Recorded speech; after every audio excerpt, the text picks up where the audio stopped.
ನಮಸ್ಕಾರ ಪ್ರೀತಿಯ ವೀಕ್ಷಕರಿಗೆಲ್ಲ ಮನೆ ಗೃಹಿಣಿ ಚಾನಲ್ಗೆ ಆತ್ಮೀಯವಾದ ಸ್ವಾಗತ. ಇವತ್ತಿನ ರೆಸಿಪಿ ಉಪವಾಸಕ್ಕೆ ಸ್ಪೆಷಲ್ಲು ಸಾಬುದಾಣಿ ಅಥವಾ ಸಬ್ಬಕ್ಕಿ ಬರ್ಫಿ. ಆಷಾಢ ಏಕಾದಶಿ, ಶ್ರಾವಣ ಮಾಸ ಅಥವಾ ಬೇರೆ ಯಾವುದೇ ಒಂದು ವ್ರತದ ದಿನಗಳಲ್ಲಿ ಮಾಡಿಕೊಳ್ಳಲು ಇದು ತುಂಬ ಒಳ್ಳೆಯ ಸಿಹಿ ಬರ್ಫಿ. ಕಡಿಮೆ ಪದಾರ್ಥಗಳಿಂದ ಕಡಿಮೆ ಸಮಯದಲ್ಲೇ ತುಂಬಾ ಸುಲಭವಾಗಿ ಮಾಡ್ಕೊಳ್ಬೋದು. ಸಬ್ಬಕ್ಕಿಯನ್ನು ನೆನೆಸೋ ಅವಶ್ಯಕತೆ ಇಲ್ಲ, ಸಕ್ಕರೆ ಪಾಕ ಮಾಡುವುದು ಬೇಡ. ರುಚಿಯಲ್ಲಿ ಮಾತ್ರ ಯಾವುದೇ ಸ್ವೀಟ್ ಶಾಪ್ ಸ್ಟೈಲ್ ಕಲಾಕಂದ್ ಬರ್ಫಿಗಿಂತನೂ ಕೂಡ ಕಡಿಮೆ ಇರೋದಿಲ್ಲ. ಮಾಡೋ ವಿಧಾನ ಸಿಂಪಲ್ ಆದರೂ ರುಚಿ ಮಾತ್ರ ರಿಚ್ ಆಗಿರುತ್ತೆ. ಸೊ ಬನ್ನಿ ಯಾವ ಥರ ಮಾಡೋದು ಅಂತ ನೋಡೋಣ. ಮೊದಲಿಗೆ ಒಂದು ಮಿಕ್ಸರ್ ಜಾರ್ಗೆ 1 ಬಟ್ಲಾಗುವಷ್ಟು ದಪ್ಪ ಇರುವ ಸಾಬುದಾಣಿನ ಸೇರಿಸ್ತಾ ಇದ್ದೀನಿ. ಈ ಸಾಬುದಾಣಿನ ಒಂದು ಸ್ವಲ್ಪ ನಾನಲ್ಲಿ ಕಾಟನ್ ಬಟ್ಟೆನಲ್ಲಿ ಚೆನ್ನಾಗಿ ಒರೆಸ್ಬಿಟ್ಟು ತೊಗೊಂಡಿದ್ದೀನಿ. ಇವಾಗ ಇದನ್ನು ಆದಷ್ಟು ಪೂರ್ತಿ ನೈಸಾಗಿ ಪೌಡ್ರ್ ಥರ ಗ್ರೈಂಡ್ ಮಾಡ್ಕೊಳ್ಬೇಕು. ಸೊ ನೋಡ್ತಾ ಇದ್ದಿಲ್ಲ, ಈ ರೀತಿ ಪೌಡ್ರ್ ಥರ ಗ್ರೈಂಡ್ ಮಾಡ್ಕೊಂಡಿದ್ದೀನಿ. ಪೂರ್ತಿ ನೈಸಾಗಿ ಆಗೋದಿಲ್ಲ, ಸ್ವಲ್ಪ ಲೈಟಾಗಿ ಈ ಸಣ್ಣಪ್ಪು ಬರುತ್ತಲ್ವ, ಸೇಮ್ ಅದೇ ಒಂದು ಟೆಕ್ಸ್ಚರ್ಗೆ ಈ ಪೌಡ್ರು ರೆಡಿ ಆಗುತ್ತೆ. ಇವಾಗ ಇದನ್ನು ಒಂದು ಸತಿ ಚಾಣಿಸ್ಬಿಟ್ಟು ತೊಗೊಳ್ತಾ ಇದ್ದೀನಿ. ಸೊ ನೋಡಿ, ಇವಾಗ ಪೂರ್ತಿಯಾಗಿ ನಾನು ಚಾಣಿಸಿದ್ದೀನಿ. ಅಷ್ಟೇನು ದಪ್ಪದಾಗಿ ಸಾಬುದಾನಿ ಉಳ್ಕೊಂಡಿಲ್ಲ, ಸ್ವಲ್ಪ ಸಣ್ಣ ರವೆ ಬರುತ್ತಲ್ಲ ಆ ರೀತಿಯಾಗಿ ಸಾಬುದಾನಿ ಉಳ್ಕೊಂಡಿತ್ತು. ಹಾಗೆ ಜಾಸ್ತಿ ಕೂಡ ಇರಲಿಲ್ಲ, ಸ್ವಲ್ಪನೇ ಇತ್ತಲ್ಲ ಅಂತೇಳ್ಬಿಟ್ಟು ಈ ಪೌಡ್ರ್ ಮಾಡಿದ ಸಾಬುದಾನಿಗೆ ಸೇರಿಸಿದ್ದೀನಿ. ಇದನ್ನು ಒಂದು ಪಾತ್ರೆಗೆ ತೆಗೆದಿಟ್ಟು ನಂತರ ಈ ಕಡೆ ಸ್ಟವ್ನ ಆನ್ ಮಾಡಿ ಇನ್ನೊಂದು ಪಾತ್ರೆಗೆ 1.5 ಟೇಬಲ್ ಸ್ಪೂನ್ ಆಗುವಷ್ಟು ತುಪ್ಪನ ಸೇರಿಸಿ ಅದಕ್ಕಿವಾಗ ಪುಡಿ ಮಾಡಿದಂಥ ಸಾಬುದಾನಿ ಪೌಡ್ರನ್ನ ಸೇರಿಸಿ ಮೀಡಿಯಂ ಫ್ಲೇಮ್ನಲ್ಲಿ ಹದವಾಗಿ ಇದನ್ನು ಹುರಿಬೇಕಾಗುತ್ತೆ. ಸಾಬುದಾನಿಯಲ್ಲಿರ್ತಕ್ಕಂಥ ಹಸಿ ವಾಸನೆ ಹೋಗಿ ಹಾಗೆ ಸ್ವಲ್ಪ ಲೈಟಾಗಿ ಕಲರ್ ಚೇಂಜ್ ಆಗೋವರೆಗೂ ಫ್ರೈ ಮಾಡಬೇಕು. ಸರಿಸುಮಾರು 7ರಿಂದ 8 ನಿಮಿಷಗಳವರೆಗೆ ಇದೇ ಥರ ಕೈ ಬಿಡದೇನೆ ಮೀಡಿಯಂ ಫ್ಲೇಮ್ನಲ್ಲೇ ಈ ಪೌಡ್ರನ್ನ ಹುರಿಬೇಕಾಗುತ್ತೆ. ಹುರಿತಾ ಒಂದು ಸ್ವಲ್ಪ ಲೈಟಾಗಿ ಕಲರ್ ಕೂಡ ಚೇಂಜ್ ಆಗುತ್ತೆ, ಹಾಗೆ ಒಂದು ರೀತಿಯಾದಂಥ ಪರಿಮಳ ಕೂಡ ಬರ್ತಾ ಇರುತ್ತೆ. ಅಷ್ಟಾದರೆ ಸಾಕು, ಸ್ಟವ್ನ ಆಫ್ ಮಾಡಿ. ಚೆನ್ನಾಗಿ ಪೌಡ್ರು ಫ್ರೈ ಆಗಿದೆ ಅಂತಲೇ ಅರ್ಥ. ಸೊ ನೋಡಿ, ಇವಾಗ ನಾನಿಲ್ಲಿ 7ರಿಂದ 8 ನಿಮಿಷಗಳವರೆಗೆ ಚೆನ್ನಾಗಿ ಇದನ್ನು ಫ್ರೈ ಮಾಡಿದ್ದಾಗಿದೆ. ಸ್ಟವ್ನ ಆಫ್ ಮಾಡಿ. ಸೊ ನೋಡ್ತಾ ಇದ್ದಿಲ್ಲ, ಸ್ವಲ್ಪ ಲೈಟಾಗಿ ಕಲರ್ ಚೇಂಜ್ ಆಗಿದೆ. ಇಷ್ಟಾದರೆ ಸಾಕು, ತೀರಾ ಕಲರ್ ಚೇಂಜ್ ಆಗಬೇಕು ಅಂತೇನಿಲ್ಲ. ಇವಾಗ ಇದನ್ನು ಒಂದು ಪ್ಲೇಟಿಗೆ ತೆಗೆದಿಡ್ತಾ ಇದ್ದೀನಿ, ಸ್ವಲ್ಪ ಬಿಸಿ ಆರಲಿ.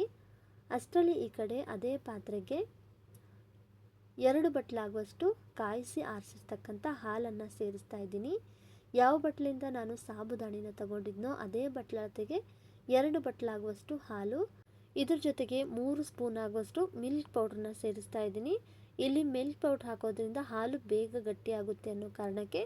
ನಿಮ್ಮ ಹತ್ರ ಹಾಲಿನ ಪೌಡ್ರ್ ಇಲ್ಲ ಅಂದರೆ ನೀವಿಲ್ಲಿ ಹಾಲನ್ನೇ ಎಕ್ಸ್ಟ್ರಾ ಸೇರಿಸ್ಬೋದು. ಅಂದರೆ 3 ಬಟ್ಲಾಗುವಷ್ಟು ಹಾಲನ್ನು ಸೇರಿಸಿ ಅದನ್ನು ಕಾಯಿಸಬೇಕಾಗುತ್ತೆ. ನೋಡಿ, ಮಿಲ್ಕ್ ಪೌಡ್ರ್ ಹಾಕಿದ ಮೇಲೆ ಯಾವುದೇ ಥರದ ಗಂಟುಗಳು ಇಲ್ಲದೇ ಇರೋ ರೀತಿಯಲ್ಲಿ ಚೆನ್ನಾಗಿ ಇದನ್ನು ಮಿಕ್ಸ್ ಮಾಡ್ಕೊಂಡಿದ್ದಾದಮೇಲೆ ಸ್ಟವ್ನ ಆನ್ ಮಾಡಿ ಈ ಹಾಲನ್ನು ಕುದಿಸ್ಬೇಕಾಗುತ್ತೆ. ಸೊ ನೋಡಿ, ಇವಾಗ ನಾನಿಲ್ಲಿ ಸ್ಟವ್ನ ಆನ್ ಮಾಡಿದ್ದೀನಿ. ಇವಾಗ ಇದನ್ನು ಸ್ವಲ್ಪ ಚೆನ್ನಾಗಿ ಹಾಲು ಕುದಿ ಬರೋವರೆಗೂ ಕುದಿಸಿ ತೊಗೋಬೇಕು. ಮಿಲ್ಕ್ ಪೌಡ್ರ್ ಹಾಕಿರೋದ್ರಿಂದ ಆಲ್ರೆಡಿ ಹಾಲು ಒಂದು ಸ್ವಲ್ಪ ಗಟ್ಟಿಯಾಗಿ ಇರುತ್ತೆ. ನೀವೇನಾದರೂ ಬರೀ ಹಾಲಿನಲ್ಲೇ ಮಾಡ್ತೀನಿ ಅನ್ನೋದಾದರೆ ಸ್ವಲ್ಪ ಫುಲ್ ಫ್ಯಾಟ್ ಇರ್ತಕ್ಕಂಥ ಹಾಲನ್ನು ಬಳಸಿದ್ರೆ ತುಂಬಾ ರುಚಿಯಾಗಿರ್ತಕ್ಕಂಥ ಬರ್ಫಿ ರೆಡಿ ಆಗುತ್ತೆ. ಸೊ ನೋಡಿ, ಈ ರೀತಿಯಾಗಿ ಹಾಲು ಕುದಿ ಬರ್ತಾ ಇದೆ. ಚೆನ್ನಾಗಿ ಇದನ್ನು 1 ನಿಮಿಷ ಇದೇ ಥರ ಕುದಿಸಿ ತಗೊಳ್ಳೋಣ. ಇದರಿಂದ ಇನ್ನೊಂದು ಸ್ವಲ್ಪ ಹಾಲು ಗಟ್ಟಿಯಾಗಿ ಆಗುತ್ತೆ. ಮಿಲ್ಕ್ ಪೌಡ್ರ್ ಹಾಕಿರೋದ್ರಿಂದ ಬೇಗನೆ ಹಾಲು ಗಟ್ಟಿಯಾಗಿಬಿಡುತ್ತೆ. ಒಂದು ವೇಳೆ ಹಾಲಿನಲ್ಲೇ ಮಾಡ್ತೀನಿ ಅನ್ನೋದಾದರೆ ಹಾಕಿರ್ತಕ್ಕಂಥ ಹಾಲಿನ ಕ್ವಾಂಟಿಟಿ ಒಂದು ಅರ್ಧದಷ್ಟು ಕಡಿಮೆ ಆಗುವಷ್ಟು ಹಾಲನ್ನು ಕುದಿಸಬೇಕಾಗುತ್ತೆ. ಸೊ ನೋಡಿ, ಇವಾಗ 1 ನಿಮಿಷ ಚೆನ್ನಾಗಿ ನಾನಿಲ್ಲಿ ಹಾಲನ್ನು ಕುದಿಸಿದ್ದಾಗಿದೆ. ಇವಾಗ ಇದಕ್ಕೆ 3/4 ಬಟ್ಲಾಗುವಷ್ಟು, 3/4 ಬಟ್ಲಿಗಿಂತ ಸ್ವಲ್ಪ ಕಡಿಮೆ ಇದೆ ಅಷ್ಟು ನಾನಿಲ್ಲಿ ಸಕ್ಕರೆನ ಸೇರಿಸ್ತಾ ಇದ್ದೀನಿ. 1 ಬಟ್ಲು ಸಾಬುದಾಣಿಗೆ 3/4 ಬಟ್ಲು ಸಕ್ಕರೆ ಕರೆಕ್ಟಾಗಿ ಆಗುತ್ತೆ. ಇಲ್ಲ ನೀವು ಇನ್ನೂ ಸ್ವಲ್ಪ ಜಾಸ್ತಿ ಸ್ವೀಟ್ ಬೇಕು ಅನ್ನೋದಾದರೆ ಸಕ್ಕರೆನ ನೀವಿಲ್ಲಿ ಹೆಚ್ಚು ಕಡಿಮೆ ಮಾಡ್ಕೊಳ್ಬೋದು. ನೋಡಿ, ಸಕ್ಕರೆ ಪಾಕ ಮಾಡಬೇಕು ಅಂತ ಟೆನ್ಷನ್ ಕೂಡ ಇಲ್ಲ, ತುಂಬಾ ಈಸಿಯಾಗಿ ಮಾಡ್ಕೊಳ್ಬೋದು. ಹಾಕಿರ್ತಕ್ಕಂಥ ಸಕ್ಕರೆ ಅನ್ನೋದು ಪೂರ್ತಿಯಾಗಿ ಹಾಲಿನಲ್ಲಿ ಬೆರಿಬೇಕು. ಸೊ ನೋಡ್ತಾ ಇದ್ರಲ್ಲಿ ಇವಾಗ ಹಾಲಿನಲ್ಲಿ ಸಕ್ಕರೆ ಅನ್ನೋದು ಪೂರ್ತಿಯಾಗಿ ಕರಗಿದೆ. ಇವಾಗ ಫ್ಲೇವರ್ಗೋಸ್ಕರ ಸ್ವಲ್ಪ ನಾನಿಲ್ಲಿ ಏಲಕ್ಕಿ ಪುಡಿನ ಸೇರಿಸಿದ್ದೀನಿ. ನಿಮ್ಮಿಷ್ಟದ ಡ್ರೈ ಫ್ರೂಟ್ಸನ್ನು ಕೂಡ ಸ್ವಲ್ಪ ಸಣ್ಣದಾಗಿ ಕಟ್ ಮಾಡಿ ಕೂಡ ಸೇರಿಸ್ಬೋದು. ಚೆನ್ನಾಗಿ ಇದನ್ನು ಒಂದ್ಸತಿ ಮಿಕ್ಸ್ ಮಾಡಿಕೊಂಡು ಹಾಲು ಚೆನ್ನಾಗಿ ಕುದಿ ಬರ್ತಾ ಇದೆ ಅಂದಾಗ ಗ್ಯಾಸ್ ಸ್ಟವ್ನ ಲೋ ಫ್ಲೇಮ್ನಲ್ಲಿಟ್ಟು ಮುಂಚೆನೇ ಹುರಿದಿಟ್ಟಂಥ ಸಾಬುದಾನಿ ಪೌಡ್ರನ್ನ ಸ್ವಲ್ಪನೇ ಸೇರಿಸ್ತಾ ಚೆನ್ನಾಗಿ ಇದನ್ನು ಪಟಪಟ ಅಂತ ಮಿಕ್ಸ್ ಮಾಡ್ಕೊಳ್ಬೇಕು. ಇಲ್ಲಾಂದರೆ ಗಂಟುಗಳಾಗೋ ಚಾನ್ಸಸ್ ಇರುತ್ತೆ. ಹಾಗಾಗಿ ಗ್ಯಾಸ್ ಫ್ಲೇಮನ್ನು ಲೋ ಫ್ಲೇಮ್ನಲ್ಲಿಟ್ಟು ಚೆನ್ನಾಗಿ ಇದನ್ನು ಬೇಗ ತಿರುವಾಡ್ತಾ ಮಿಕ್ಸ್ ಮಾಡ್ಕೊಳ್ತಾ ಹೇಗೆ ನಾವು ಇದನ್ನು ಮಿಕ್ಸ್ ಮಾಡ್ತಾ ಹೋಗ್ತೀವೋ ಸಾಬುದಾಣಿ ಹಾಲನ್ನು ಹೀರ್ಕೊಂಡು ಸ್ವಲ್ಪ ಗಟ್ಟಿ ಅದಕ್ಕೆ ರೆಡಿ ಆಗುತ್ತೆ. ತೀರಾ ತೆಳುವಾಗಿದೆ ಮಿಶ್ರಣ, ಗಟ್ಟಿನೇ ಆಗ್ತಾ ಇಲ್ಲ ಅಂತಂದರೆ ಟೆನ್ಷನ್ ತಗೊಳ್ಬೇಡಿ. ಆಗಿರ್ತಕ್ಕಂಥ ಹಾಲಿನ ಕ್ವಾಂಟಿಟಿ ಜಾಸ್ತಿ ಆಗಿರ್ಬೋದು ಒಂದೊಂದು ಟೈಮಲ್ಲಿ. ಹಾಗೇನಾದರೂ ಆಗಿದ್ರೆ ಸ್ವಲ್ಪ ಕೊಕೊನಟ್ ಪೌಡ್ರು ಅಥವಾ ಕೊಬ್ಬರಿ ಪುಡಿನ ಸೇರಿಸ್ಬೋದು. ಚೆನ್ನಾಗಿ ಮಿಕ್ಸ್ ಮಾಡಿಕೊಂಡ್ರೆ ಬರ್ಫಿ ಅದಕ್ಕೆ ರೆಡಿ ಆಗುತ್ತೆ. ಸೊ ನೋಡಿ, ಇವಾಗ ಆಲ್ಮೋಸ್ಟ್ ಆಗಿ ನಾನಿಲ್ಲಿ ಮಿಕ್ಸ್ ಮಾಡ್ತಾ ಬರ್ಫಿ ಅದಕ್ಕೆ ರೆಡಿ ಆಗ್ತಾ ಇದೆ. ಕೊನೆಯದಾಗಿ ಒಂದು ಅರ್ಧ ಚಮಚ ಆಗೋಷ್ಟು ತುಪ್ಪನ ಸೇರಿಸಿ ಚೆನ್ನಾಗಿ ಇದನ್ನು ಮಿಕ್ಸ್ ಮಾಡ್ಕೊಳ್ತಾ ಆ ಮಿಶ್ರಣ ಬಾಣಲಿ ತಳ ಅನ್ನೋದು ಬಿಡಬೇಕು. ಸೊ ನೋಡ್ತಾ ಇದ್ದಿಲ್ಲ, ಬಾಣಲಿ ತಳ ಅನ್ನೋದು ಬಿಡ್ತಾ ಇದೆ. ಕರೆಕ್ಟಾಗಿ ಇವಾಗ ಬರ್ಫಿ ಸೆಟ್ ಮಾಡೋದಕ್ಕೆ ರೆಡಿ ಆಗಿದೆ. ಸ್ಟವ್ನ ಆಫ್ ಮಾಡಿ ತಕ್ಷಣಕ್ಕೆ ನಾವು ಇದನ್ನು ತುಪ್ಪ ಸವರಿಟ್ಟಿರ್ತಕ್ಕಂಥ ತಟ್ಟೆಗೆ ಅಥವಾ ಮೋಲ್ಡ್ಗೆ ಸೇರಿಸ್ಬೋದು. ಇಲ್ಲಿ ಆಲ್ರೆಡಿ ನಾನು ಒಂದು ತಟ್ಟೆಗೆ ತುಪ್ಪನ ಸವರಿಟ್ಟಿದ್ದೆ. ಇವಾಗ ಈ ಮಿಶ್ರಣನ ತಟ್ಟೆ ಪೂರ್ತಿಯಾಗಿ ನಾನಿಲ್ಲಿ ಸ್ಪ್ರೆಡ್ ಮಾಡ್ತಾ ಇದ್ದೀನಿ. ತುಪ್ಪ ಹಾಕಿರ್ತೀವಲ್ವ, ಕೈಗೆ ಅದು ಅಂಟೋದಿಲ್ಲ, ಹಾಗೆ ಚೆನ್ನಾಗಿ ಕೂಡ ಬೆಂದಿರುತ್ತೆ. ಬಿಸಿ ಇರುವಾಗಲೇ ನಾವು ಇದನ್ನು ಚೆನ್ನಾಗಿ ಸ್ಪ್ರೆಡ್ ಮಾಡಬೇಕು. ಈ ರೀತಿ ಸ್ಪ್ರೆಡ್ ಮಾಡಿದಾದ್ಮೇಲೆ ಒಂದು ಬಟ್ಲು ಸಹಾಯದಿಂದ ಚೆನ್ನಾಗಿ ಇದನ್ನು ಪ್ರೆಸ್ ಮಾಡ್ತಾ ಮೇಲ್ಭಾಗನ ಸ್ಮೂತಾಗಿ ರೆಡಿ ಮಾಡಿಕೊಂಡು ಹಾಗೆ ಸ್ವಲ್ಪ ಸಣ್ಣದಾಗಿ ಕಟ್ ಮಾಡಿರ್ತಕ್ಕಂಥ ಪಿಸ್ತಾ ಚೂರನ್ನು ಕೂಡ ಸೇರಿಸಿ ಪುನಃ ಅದೇ ಬಟ್ಲಿನಿಂದ ಚೆನ್ನಾಗಿ ಇದನ್ನೆಲ್ಲ ಪ್ರೆಸ್ ಮಾಡ್ತಾ ಸ್ಮೂತಾಗಿ ರೆಡಿ ಮಾಡಿ ಸರಿಸುಮಾರು ಇದನ್ನಿವಾಗ 15ರಿಂದ 20 ನಿಮಿಷ ಸೆಟ್ ಆಗೋದಕ್ಕೆ ಬಿಡ್ತಾ ಇದ್ದೀನಿ. ಅಂದರೆ ಬರ್ಫಿ ಮಿಶ್ರಣ ಪೂರ್ತಿಯಾಗಿ ಬಿಸಿ ಕಡಿಮೆ ಆಗಬೇಕು. ಪೂರ್ತಿ ತಣ್ಣಗಾದ್ಮೇಲೆ ಬರ್ಫಿ ತುಂಬಾ ಚೆನ್ನಾಗಿ ಎದ್ದೇಳುತ್ತೆ. ಸೊ ನೋಡಿ, ಇವಾಗ ಪೂರ್ತಿಯಾಗಿ ತಣ್ಣಗಾಗಿದೆ. ನಾನಿಲ್ಲಿ ಸ್ಕ್ವೇರ್ ಶೇಪಲ್ಲಿ ಕಟ್ ಮಾಡ್ತಾ ಇದ್ದೀನಿ. ನಿಮ್ಮಿಷ್ಟದ ಆಕಾರಕ್ಕೆ ನೀವು ಈ ಬರ್ಫಿನ ಕಟ್ ಮಾಡ್ಕೊಳ್ಳಿ.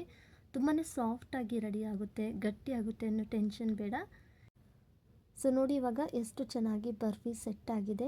ತುಂಬಾ ಈಸಿಯಾಗಿ ಎದ್ದೇಳುತ್ತೆ, ಹಾಗೆ ಸಾಫ್ಟಾಗೂ ಕೂಡ ರೆಡಿಯಾಗಿದೆ. ಹಾಲು ಹಾಗೆ ಸ್ವಲ್ಪ ಮಿಲ್ಕ್ ಪೌಡ್ರನ್ನ ಹಾಕಿ ಚೆನ್ನಾಗಿ ಕುದಿಸಿ ಮಾಡಿರೋದ್ರಿಂದ ಈ ಸಾಬುದಾಣಿ ಅಥವಾ ಸಬ್ಬಕ್ಕಿ ಬರ್ಫಿ ತುಂಬಾ ಸಾಫ್ಟಾಗಿ ಈ ಸ್ವೀಟ್ ಶಾಪ್ಗಳಲ್ಲಿ ಸಿಗುವ ಕಲಾಕಂದ್ ಬರ್ಫಿಗಿಂತನೂ ಕೂಡ ರುಚಿಲೇನು ಕಡಿಮೆ ಇರೋದಿಲ್ಲ. ಸೇಮ್ ಅದೇ ಒಂದು ಟೇಸ್ಟಲ್ಲೇ ರೆಡಿ ಆಗುತ್ತೆ. ಒಮ್ಮೆ ಖಂಡಿತನೂ ಕೂಡ ಟ್ರೈ ಮಾಡಿ ನೋಡಿ. ಎಷ್ಟು ಚೆನ್ನಾಗಿ ಬರ್ಫಿ ರೆಡಿ ಆಗಿದೆ. ತುಂಬಾ ಸಾಫ್ಟಾಗೂ ಕೂಡ ಬಂದಿದೆ. ಬಾಯಲ್ಲಿಟ್ಟರೆ ಸಾಕು ಹಾಗೆ ಕರಗುವಷ್ಟು ಸಾಫ್ಟಾಗಿದೆ. ರುಚಿಲೂ ಕೂಡ ರಿಚ್ ಆಗಿರ್ತಕ್ಕಂಥ ಕಲಾಕಂದ್ ಬರ್ಫಿ ಅಷ್ಟೇ ಟೇಸ್ಟನ್ನು ಕೊಡುತ್ತೆ. ಉಪವಾಸದ ದಿನಗಳಲ್ಲಿ ಈ ಸಬ್ಬಕ್ಕಿ ಅಥವಾ ಸಾಬುದಾಣಿ ಬರ್ಫಿನ ಖಂಡಿತ ಟ್ರೈ ಮಾಡಿ ನೋಡಿ.